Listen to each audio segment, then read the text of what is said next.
انفجار بالقرب من وزارة الداخلية السورية؟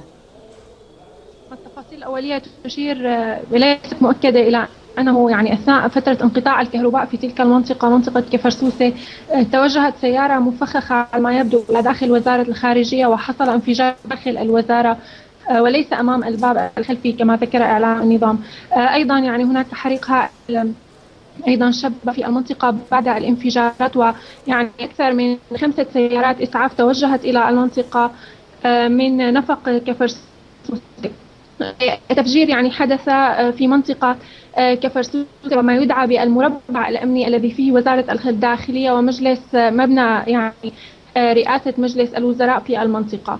هذا الانفجار ليس الأول في تلك المنطقة، يعني هو الرابع في تلك المنطقة. وأيضا هذا الانفجار ليس هو الأول اليوم في دمشق. اليوم هذا الانفجار أيضا هو يعني حدث أيضا انفجار في شارع النصر قرب خلف القصر العدلي اليوم صباحا، وأيضا حدث انفجارين في منطقة جرمانة، وهذا الانفجار الثالث على التتالي الذي حدث في فرسوسة. فيما يتعلق بهذا الانفجار وربما الانفجارات السابقة، هل من معلومات عن وقوع ضحايا؟ تتحدثين عن 5 سيارات إسعاف توجهت إلى عين المكان.